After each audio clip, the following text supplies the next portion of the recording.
I got so much motherfucking design on right now. Break it down, bring it back, make it clap. I got 3 old thoughts, new block, where that dick. Bitches on my line, and you know.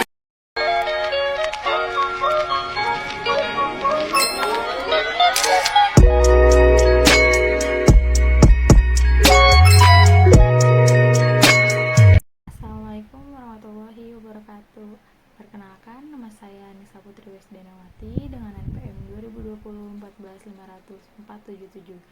Di sini saya adalah mahasiswa dari Universitas Indraprasta dan saya ditugaskan untuk mengajar di SMK PGRI Citra. Apa sih itu belajar? Belajar itu adalah perubahan yang relatif dalam potensi perilaku sebagai hasil dari pengalaman atau latihan yang diperkuat. Kayak misalnya belajar itu merupakan akibat interaksi antara stimulus dan respon, yaitu seorang yang dianggap belajar sesuatu jika dia dapat menunjukkan perubahan perilakunya. Untuk keefektifan pembelajaran tersebut sendiri itu ada di keterkaitan antara tujuan dan hasil suatu pembelajaran. Jadi kayak ketuntasan hasil pembelajaran menunjukkan suatu tercapainya tujuan pembelajaran yang telah direncanakan sehingga pembelajaran dapat dikatakan efektif. Di sini juga ada konsep belajar. Yang pertama ada definisi belajar adalah setiap perubahan yang relatif permanen dari perilaku yang terjadi sebagai hasil pengalaman berinteraksi dengan lingkungan. Yang kedua ada unsur pertama belajar. Apa sih itu unsur pertama belajar? Yaitu adalah perubahan, mau baik maupun buruk. Kedua, perubahan yang terjadi relatif permanen, perubahan sementara yang bersifat refleksi saja bukan merupakan belajar. Yang ketiga, belajar berlangsung di mana ada suatu perubahan tindakan. Adapun teori pembelajaran sosial, proses-proses pembelajaran, perhatian, pengingatan, reproduksi motorik, dan penguatan. Di situ saya sudah cantumkan gambarnya, bisa dilihat ya. Yang selanjutnya itu ada metode pembentukan perilaku. Ada yang pertama yaitu metode penguatan positif. Apa sih yang kalian ketahui tentang metode penguatan positif? Yaitu merupakan respon terhadap tingkah laku seseorang yang dapat meningkatkan kemungkinan berulang kembali tingkah laku yang diharapkan. Apa sih contohnya itu? Kayak kita gini deh, contohnya tuh kayak misalkan kalian kayak lagi seneng, senyum, gembira, terus kayak dapat pujian dari orang karena kalian telah berprestasi atau apa gitu, terus ada kayak makanan, hadiah, kayak merupakan contoh itu sih menurut saya. Dan yang kedua itu ada penguatan negatif. Apa sih penguatan negatif itu? Penguatan negatif itu di sini kayak misalkan menunda atau memberikan penghargaan, terus kayak guru-guru nih atau dosen memberikan tugas tambahan, menunjukkan perilaku yang gak seneng, kayak misalkan kalian gak mengerjakan tugas tapi dosen tersebut atau guru tersebut langsung menunjukkan dengan sikapnya karena dia tidak senang karena muridnya atau mahasiswanya tidak mengerjakan tugas, terus kayak berkerut, kayak muka kecewa gitu. Itu dapat diartikan dalam bentuk postur muka atau tubuh. Yang ketiga ada hukuman.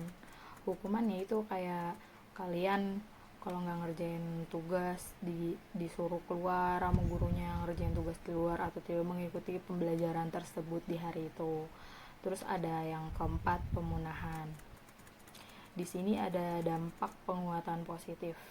Beberapa dampak yaitu ada beberapa tipe penguatan diperlukan untuk menghasilkan sesuatu perubahan perilaku. Yang kedua, beberapa tipe ganjaran akan lebih efektif untuk digunakan dalam organisasi dibandingkan dengan cara lain. Yang ketiga, kecepatannya berlangsung. Proses belajar dan permanennya efek-efek ditentukan oleh waktu dan penguatan. Di sini juga ada gaya belajar. Gaya belajar yang pertama yaitu gaya belajar visual. Gaya belajar visual apa sih yang kalian ketahui? Gaya belajar visual adalah kayak proses pembelajaran yang mengandalkan penglihatan sebagai penerima informasi dan pengetahuan. Kayak misalnya kalian tuh belajarnya kayak lebih mudah menerima tuh dengan teks, terus konsep, gambar, dan lain sebagainya. Ada yang kedua, gaya belajar auditory. Gaya belajar auditory itu kayak mendengarkan sesuatu, bisa mendengarkan dengan audio, kuliah, ceramah gitu, maksudnya diskusi, debat, instruksi. Kalian bisa dengan karakteristik ini tuh kayak bisa dapat menyerap dengan informasi karena kalian lebih ke arah pendengar ya. Jadi misalkan kalian kayak kurang suka nih belajar di kelas, terus kalian iseng-iseng rekam suara dosen atau guru tersebut, terus kalian ulang di rumah, jadi kalian bisa belajar dengan metode itu. Yang terakhir ada gaya belajar kinetetik. Gaya belajar kinetetik tuh apa sih, Bu? Itu kan belajar kinetetik tuh yang kayak melibatkan semua anggota badan. Kayak kalian bisa contoh kalian pramuka, kalian bisa kayak kegiatan fisik atau bersepeda, berenang, olahraga, itu kalian lebih suka menggerakkan postur tubuh kalian sendiri dibanding belajar yang baca buku kayak listen gitu. Kalian lebih suka yang belajar kayak gini. Sebagian besar yang kayak gini sih hobinya lari, badminton, kayak gitu-gitu. Di sini juga ada nilai, yaitu right, it depends, dan wrong.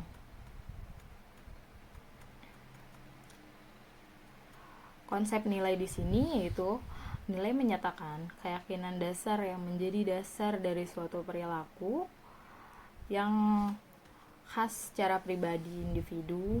Yang kedua, nilai mencerminkan keyakinan dasar suatu bentuk khusus perilaku atau sosial. Jadi kayak kalian punya organisasi gitu. Yang ketiga, ada nilai penting untuk dipelajari dalam perilaku karena nilai merupakan fondasi untuk memahami sikap dan motivasi serta mempengaruhi persepsi. Dan di sini ada tipe nilai. Milton Rock menciptakan RVS, yaitu Rock Value Survey, yang terdiri dari 2 perangkat nilai. Tiap perangkat 18 butir nilai individu, dan yang pertama ada nilai terminal, yaitu tujuannya yang ingin dicapai seorang selama hayatnya. Yang kedua, nilai instrumental, yaitu cara mencapai nilai-nilai terminal seseorang. Dan di sini tuh ada contohnya untuk tipe nilai Rock Value Survey, yaitu nilai terminal yang di sini ada kayak rasa berprestasi gitu kan. Dan contohnya ada cinta dewasa, hormonin batin, kayak kebebasan dari konflik batin, terus persahabatan sejati. Dan situ sudah banyak contoh lainnya ya dari nilai terminal. Yang kedua ada nilai instrumental. Apa sih contohnya gitu, kayak ekspresi apa sih, kayak misalnya kayak kalian tuh punya pikiran yang luas, terus kriang, berani, jujur, bebas, logis, dengan pikiran yang konsisten dan rasional ya, tanggung jawab, kayak gitu-gitu. Dan di sini ada sikap yang terdiri dari 3. Yang pertama ada sikap pasif, asertif, dan agresif. Apa sih sikap pasif itu? Sikap pasif itu kayak mengabaikan perasaan, memiliki pikiran dan kepercayaan diri sendiri yang dengan harapan orang lain berbuat hal yang sama atau kayak mengurangi konflik. Seseorang yang memiliki sifat pasif ini biasanya cenderung takut. Kayak kalian lagi diskusi nih, terus kalian punya pemikiran yang berbeda dengan teman kalian yang lagi diskusi, tapi kalian tuh tidak mau ngomong kayak saya punya pemikiran yang seperti ini, sedangkan kalian tuh takut untuk mengungkapkan apa pendapat pikiran Anda yang waktu saat itu diskusi. Jadi kayak kalian cenderung lebih memilih diem, nggak ngomong gitu. Contoh dari sikap pasif tersebut. Dan yang kedua itu ada asertif. Asertif tuh apa sih gitu kan? Asertif itu biasanya juga kayak orang diartikan sebagai ketegasan dan keterampilan sosial dalam berkomunikasi yang dimiliki seseorang. Kayak orang dengan sifat ini itu biasanya mampu membela dirinya untuk dengan cara kayak tegas, tenang. Jadi kayak pikiran dia tuh bener-bener dimanfaatkan untuk menyampaikan pendapat dengan tidak tergesa-gesa gitu. Yang ketiga ada agresif. Apa sih itu agresif? Agresif itu perilaku yang dapat diartikan dengan tindakan yang diniati untuk menyakiti atau melukai orang lain dengan secara fisik maupun verbal dan psikis. Biasanya orang ini tuh kayak susah menerima pendapat orang lain kalau lagi berdiskusi gitu. Jadi kayak maunya dia aja gitu. Kalau misalkan nggak sependapat atau temennya nggak terima, ya dia bakal kayak menyakiti dengan cara omongan, entah itu langsung dia emosional orangnya gitu. Terus di sini ada konsep sikap. Konsep sikap tuh di sini ada 3. Yang pertama adalah sikap adalah pernyataan evaluatif bagi yang menguntungkan maupun tidak menguntungkan mengenai objek, orang atau peristiwa.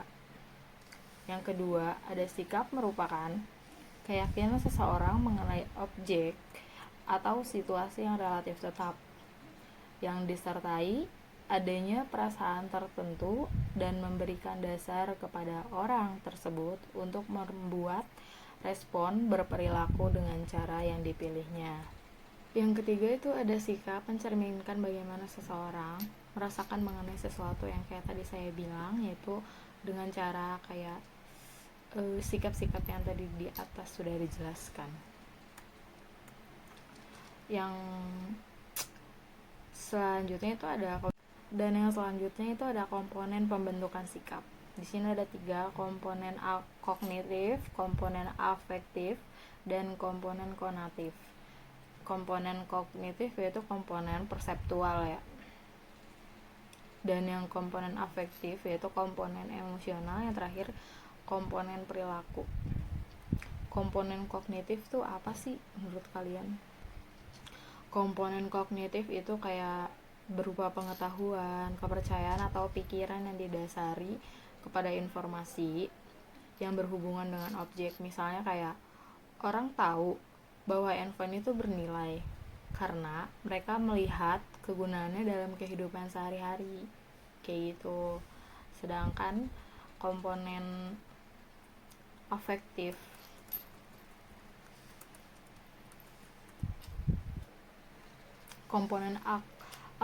itu kayak menunjukkan adanya dimensi emosional dari sikap, yaitu emosi yang berhubungan dengan objek. Kayak misalkan kayak kalian tahu nih, jika seseorang mengatakan bahwa mereka senang handphone, dia akan melukiskan perasaan mereka terhadap handphone tersebut tuh kayak gimana gitu.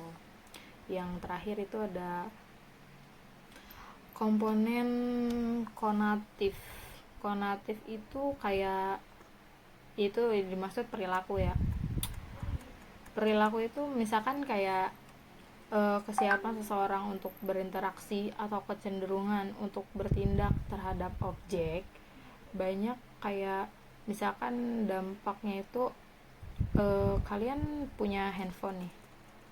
Kalian punya handphone dan tahu nilai dan harga handphone tersebut, banyak orang yang suka dan mereka berusaha bertindak untuk memilikinya. Kayak misalkan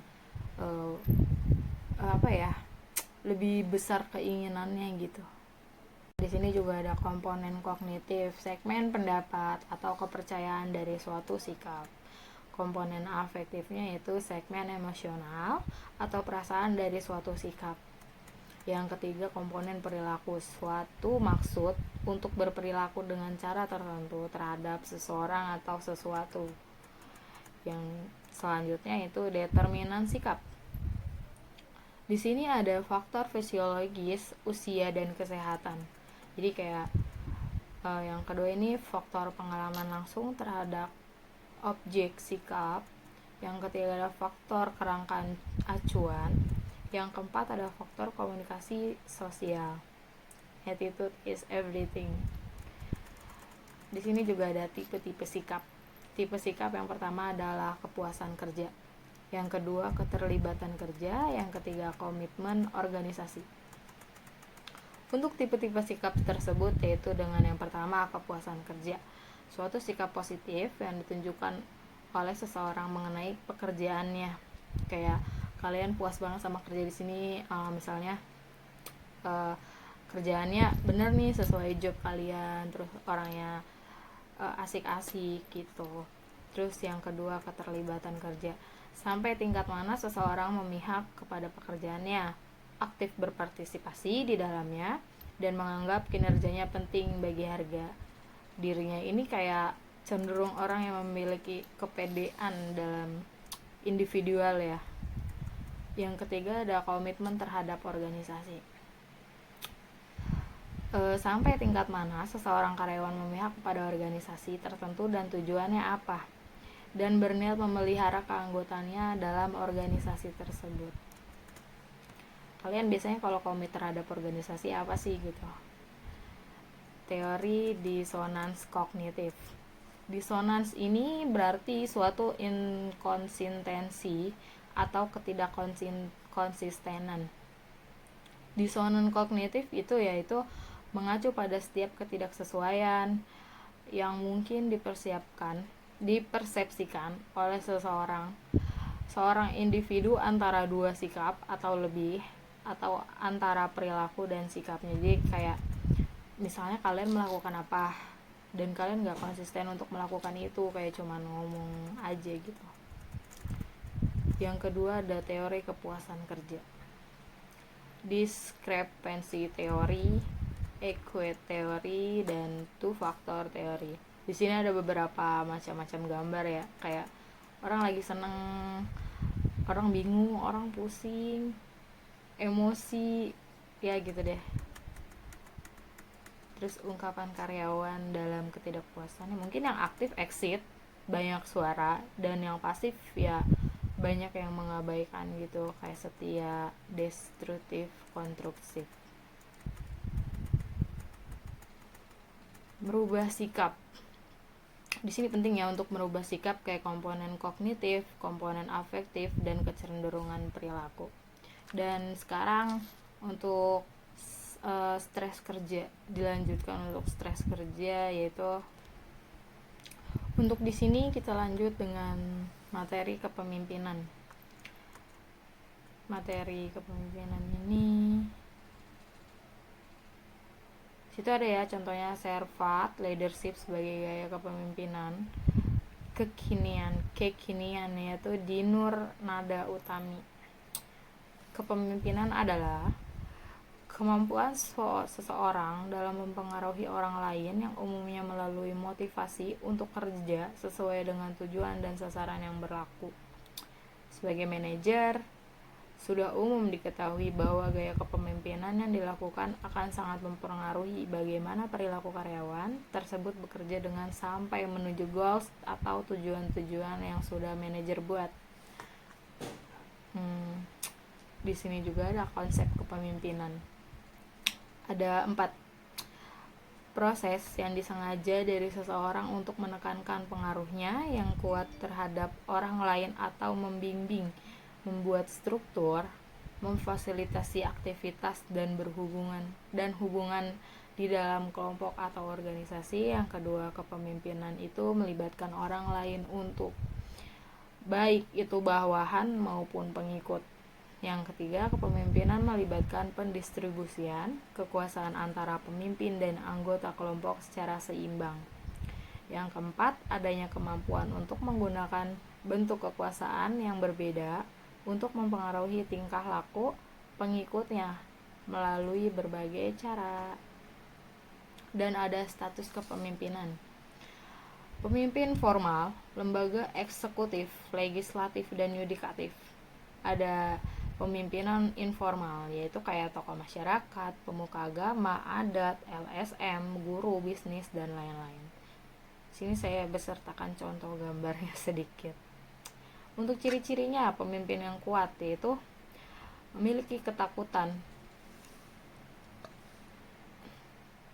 Ciri-ciri pemimpin kuat: memiliki kekuatan watak, mampu membuat keputusan yang tepat sasaran, memiliki kebijaksanaan untuk merancang dan memberikan arahan, memiliki keberanian untuk bertindak, memiliki integritas yang tinggi, memiliki loyalitas yang tinggi, dan banyak lagi contohnya.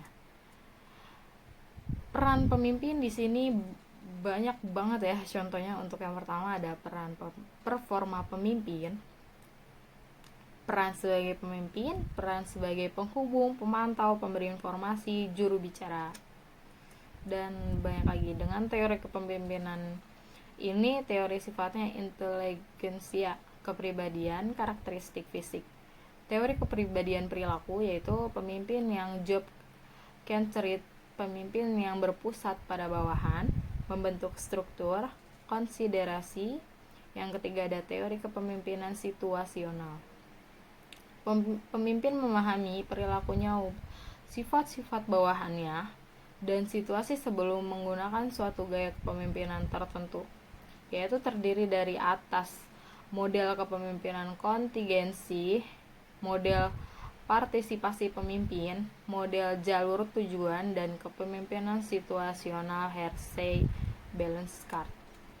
Dengan di sini ada model kepemimpinan kontingensi, yaitu prestasi kelompok tergantung pada interaksi antara gaya kepemimpinan dan situasi yang mendukung. Yang kedua ada LPC, Least Preferred Co-worker, mengukur dua kepemimpinan, yaitu gaya berorientasi tugas dan gaya berorientasi hubungan, ditambah dengan kecerdasan yang tinggi dan adanya komunikasi pemimpin dan rencana, strategi dan keputusannya pada anggota. Model partisipasi pemimpin. Di sini ada kayak pemimpin harus luas untuk mengubah gaya kepemimpinan agar sesuai dengan situasi. Tidak ada gayanya kepemimpinan tunggal dapat diterapkan dan dalam berbagai situasi. Itu ada 4 ya. Dan model jalur tujuan. Sini ada bagannya, yaitu memfokuskan pada bagaimana pemimpin mempengaruhi persepsi pengikutnya pada tujuan kerja, tujuan pengembangan diri, dan cara mencapai tujuan. Yang kedua ada pengaruh motivasi mereka yang positif, kemampuan untuk melaksanakan, dan kepuasan pengikutnya.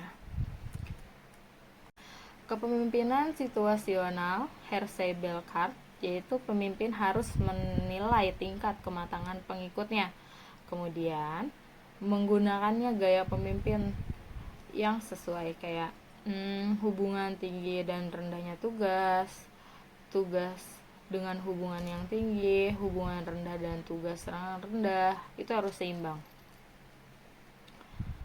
Terus di sini ada gaya kepemimpinan. Di situ ada beberapa tokoh ya yang saya cantumkan. Gaya kepemimpinan tradisional, gaya kepemimpinan otoriter, demokratis, bebas, dan birokratis. Di sini juga ada banyak lagi kepemimpinan paternalisis. Itu banyak banget contohnya. Baik, untuk materi video yang sudah saya buatkan dengan PPT-nya, bisa kalian cermati. Nanti bila ada pertanyaan silahkan tanya melalui WhatsApp saya. Untuk materi selanjutnya saya akan membuat video kembali untuk pertemuan minggu depan. Sekian, terima kasih. Wassalamualaikum warahmatullahi wabarakatuh.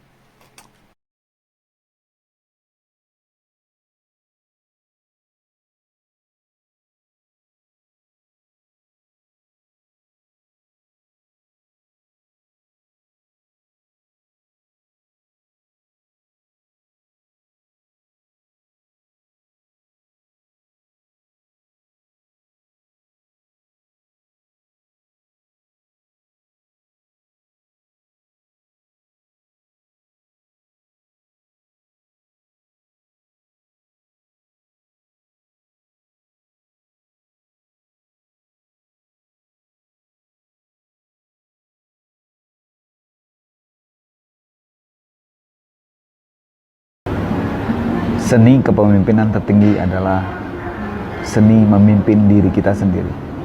Hai teman-teman, dalam video ini saya mau sharing dengan Anda tentang leadership skill. Ya, saya yakin dalam hidup ini kita semua adalah seorang pemimpin. Anda mungkin jadi pemimpin keluarga, pemimpin di organisasi, pemimpin di perusahaan, dan juga pemimpin di diri kita sendiri. Dan juga berbagai macam kepemimpinan. Ya, kepemimpinan bisa ke atas, kita mempengaruhi orang-orang di atas kita untuk make decision. Juga bisa kepemimpinan yang selevel, dan juga kepemimpinan yang paling gampang adalah memimpin orang-orang yang di bawah kita. Maka kita tinggal perintah saja.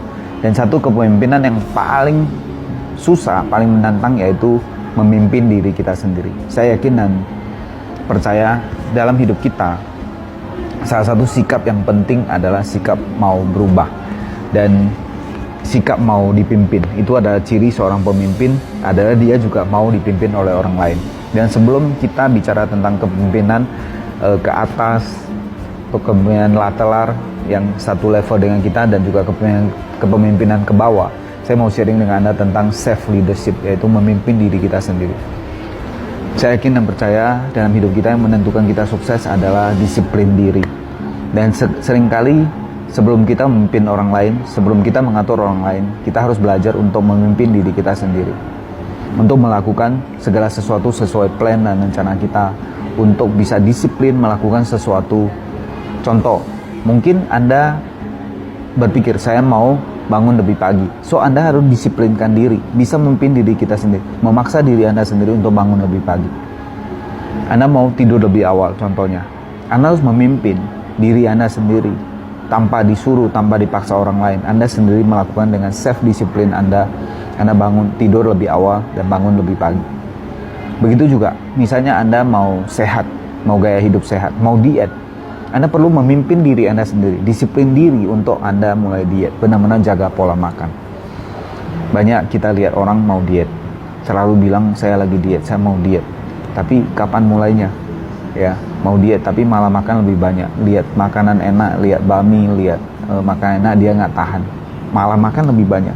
Dan selalu bilang saya mau diet, besok saya mulai diet. Jadi akhirnya kena penyakit besok kritis. Nah, itu segala sesuatu tunggu besok. Ya, mulai besok saya diet.